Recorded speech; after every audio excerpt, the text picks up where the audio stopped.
కార్పొరేషన్తో మాట్లాడాలి, లేకపోతే జిహెచ్ఎంసీ కమిషనర్తో మాట్లాడాలి. ఇన్ని రకాలుగా మాట్లాడాలంటే నాయకుడికి అర్థమయ్యే లోపలే 5 ఏళ్ళు అయిపోతుంది. అందుకే ఈరోజు సైబరాబాద్ మున్సిపల్ కమిషనరేట్ క్రియేట్ చేసి మీ రోడ్లు కానీ, మీ ఫ్లైఓవర్లు కానీ, మీ లేక్స్ కానీ, మీకు అవసరమైన విద్యుత్ కానీ, పాఠశాలలు పనిచేయడానికి నూతన కమిషనరేట్ ఏర్పాటు చేసి ఈరోజు హైటెక్ సిటీ దగ్గరనే 5 ఎకరాలల్లో 100 కోట్ల పైగా పెట్టి మున్సిపల్ కార్పొరేషన్ ఆఫీస్ని ఈరోజు కడుతున్న మంచి కమిషనర్ను మీకు ఇచ్చిన, మంచిగా పని చేయించుకోరు. మా గాంధీ గతంలో ఊకే సతాయిస్తాడు నన్ను, అన్నా నీళ్ళు వస్తలేవు, మోరి పోతలేదు, రోడ్ అయితే లేదు, ఇదైతే లేదు, అదైతే లేదని. కార్పొరేషన్ చేసి కొత్త కమిషనర్ ఇచ్చినాక గాంధీ నా జోలికే వస్తలేడు. ఏదైనా ఉంటే అక్కడనే పని చేయించుకుంటాడు, మంచి జరుగుతుంది. అట్లనే మీరు కొనుక్కున్న భూమి ఏదైనా కారణం చేత 22A పడి ఉంటే మీరు కొనుక్కున్న భూమి ఏడికి పోదు, 1 ఇంచు కూడా ఏదికి పోదు. నేను ఇస్తున్న జమనాత్ ఇస్తున్నా, మీకు భరోసా ఇస్తున్నా. మీ భూమి మీకు అధికారులతో మాట్లాడి మీరు రిజిస్ట్రేషన్లు చేసుకున్నట్టు అన్ని ఆదేశాలు ఇస్తా. ఒక్క సర్వే నెంబర్లు 500 ఎకరాలు ఉంటే కోర్టు ఆర్డర్ ఇస్తే ఆ సర్వే నెంబర్ మొత్తం 22A ప్రొహిబిటెడ్ లిస్టులో పెడుతున్నారు. అందుకే బై నెంబర్లు ఇచ్చి కేసున్న 2 ఎకరాలు, 4 ఎకరాలు, 5 ఎకరాలు ఉంటే, కోర్టు ఆదేశాలు ఉంటే, ప్రభుత్వ భూమి ఉంటే వాటిని పక్కన పెట్టి మిగతా మీరు కొనుక్కున్న భూములు, మీరు కట్టుకున్న ఇండ్ల భూములు రిజిస్ట్రేషన్ అయ్యేటట్టు 100% మీకు మంచి జరిగేటట్టు చేస్తా.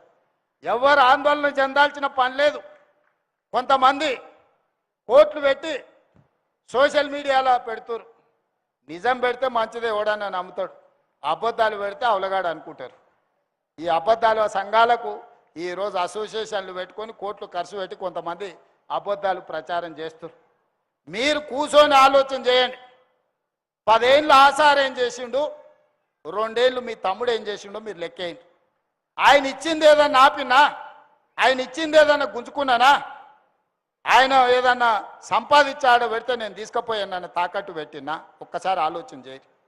అన్ని మోసుకుంటూనే ఆయన ఇచ్చిన 8,11,000 కోట్ల రూపాయలు అప్పులు, అసలు మిర్చి ప్రతి నెల 7,000 కోట్ల రూపాయలు, సంవత్సరం తిరిగితే 75-80 వేల కోట్ల రూపాయలు ఆయన చేసిన అప్పులకు నా తల తాకట్టు పెట్టి నడువు వంగిపోయిన అప్పు కడితేనే రూపాయి కూడబెట్టి ఇన్ని మంచి పనులు చేస్తున్నా.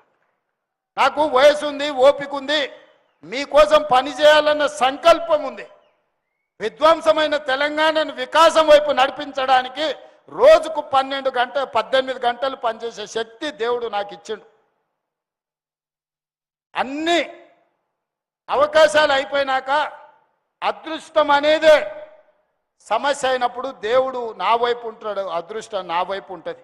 ఎలీనో వచ్చింది, మొత్తం ఎక్కడికక్కడ ఎండిపోతుంది అన్నారు.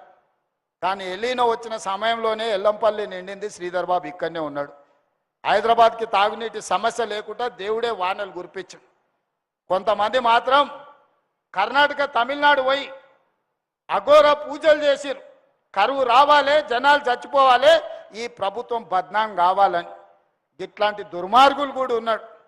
ఎంత ఘోరంగా అఘోర పూజలు చేసినా దేవుడు వాళ్ళ దిక్కు లేడు, దేవుడు మన దిక్కు ఉన్నాడు. ఎందుకంటే మన సంకల్పం మంచిది. నేను గొప్ప తెలివికల్లో ఉన్నాను నేను చెప్పను, పెద్ద పెద్ద చదువులు చదువుకున్నానని నేను చెప్పను. కానీ 10 మందికి మేలు చేయాలన్న ఆలోచన నాకుంది. అది ఒక్కటి చాలు నన్ను దేవుడు కాపాడడానికి, ఆశీర్వదించడానికి. బస్తీలైనా ఏడైనా ముసలాం ఉంటుంది, ఆమె 10 మందికి మేలు జరగాలని, ఆడపిల్లకు ఏదైనా ఆపద వస్తే పోయి కూర్చొని సాయం చేస్తుంది. ఆమెను అందరూ గౌరవిస్తారు. ఆమె పెద్ద డాక్టర్ చదువుకోవాల్సిన అవసరం లేదు. హాస్పిటల్కి ఓనేళ్ళు పేదోళ్ళు కూడా కాన్పు ఉంటే ఒక పెద్ద మనిషి వచ్చి కూర్చొని సాయం చేస్తే వాళ్ళు జీవితకాలం గుర్తుపెట్టుకుంటారు. చిత్తశుద్ధి కావాలి, మంచి బుద్ధి కావాలి, మంచి ఆలోచన కావాలి.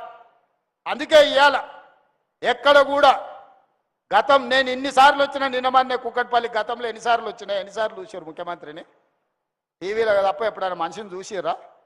మరి నేను మీ పక్కనే ఉంటే మీలాకనే ఉంటే మీతోనే మాట్లాడితే ఏడికి పోయినా అక్క నేను మీ మధ్యలోనే తిరుగుతున్నా కదా. అందుకే అక్క ఎవరు ఎన్ని చెప్పినా సంసారం నడిపేది మీరు, మీకు తెలుసు సాధక బాధక లేదు. ఇల్లు అలకాలన్నా కూడా ఒకసారి కాదు, ఇల్లు అలికినాక పండుగ చేద్దాం అంటే కూడా ఒకసారి ఉండదు. పైసలు ఉండి పోతే కూడా కిరాణం కొట్టోడు బంద్ చేసుకోకపోతే మనం పాయసం చేయడానికి బెల్లం కొందామంటే వాడు దొరకడు. ఒకసారి అన్ని ఉన్నా కూడా ఒక్కోసారి అల్లు నోట్ల శని ఉన్నది అన్నట్టు ఉంటుంది. కేసీఆర్ పరిస్థితి కదే. అన్నీ ఆయనకున్న అల్లు నోట్ల శని ఉండి ఆయన మింగేసాడు. ఇవాళ మింగనీకి అఘోర పూజలు చేస్తున్నారు. ఇట్లాంటి వాళ్ళు అఘోర పూజలు అంటే ఏంది లేదు, శాతబడి చేస్తున్నారు. ఏది పక్క రాష్ట్రాలలో పోయి గిదా 10 ఏళ్ళు అధికారంలో ఉన్నోళ్ళు, 25 ఏళ్ళు తెలంగాణలో ఉన్నోళ్ళు శాతబడి పూజలు చేస్తారా? శాతబడి తిరగబడితే ఏమవుతుందో తెలుసు కదా, బుద్ధి సక్క లేకపోతే శాతబడి కూడా తిరగబడుతుంది. గదే అవుతుంది. మళ్ళీ ఇంట్లోకి వెళ్ళి ఫామ్ హౌస్లోకి వెళ్ళి బయటకు వెళ్ళకుండా అవుతుంది. ఏం లేదు, అదే తిరగబడి మిమ్మల్ని అష్టదిగ్బంధం చేస్తుంది. అందుకే ఈరోజు మంచి మనసుతోని మంచి ఆలోచనతోని ఇక్కడికి వచ్చి అభివృద్ధిలో నాకు రాజకీయాలు లేవు, ఎన్నికలు వచ్చినప్పుడు ఎన్నికలు చేసుకుందాం, ఇప్పుడు అభివృద్ధి చేసుకుందాం, పనులు చేసుకుందాం. మీరందరూ సహకరించండి. అద్భుతమైన తెలంగాణను, హైదరాబాదు నగరాన్ని అభివృద్ధి చేసుకుందాం. మీ అందరి ఆశీర్వాదంతో ఈ ప్రభుత్వం ముందుకెళ్తుంది.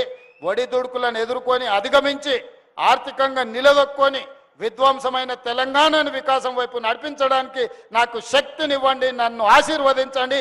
ఈ కుక్కట్పల్లి ప్రాంతమే నన్ను పార్లమెంటుకు పంపిస్తే తెలంగాణ ముఖ్యమంత్రిగా ఈరోజు మళ్ళీ వచ్చిన ఈనాడు ఆశీర్వదించండి. 10 ఏళ్ళు నిరంతరం మీకోసం, మీ ఇంటి పిల్లగాళ్ళ లెక్క నేను పనిచేస్తా, మీ అభివృద్ధి కోసం నేను నిలబడతా అని తెలియజేస్తూ మీ అందరి దగ్గర సెలవు తీసుకుంటాను.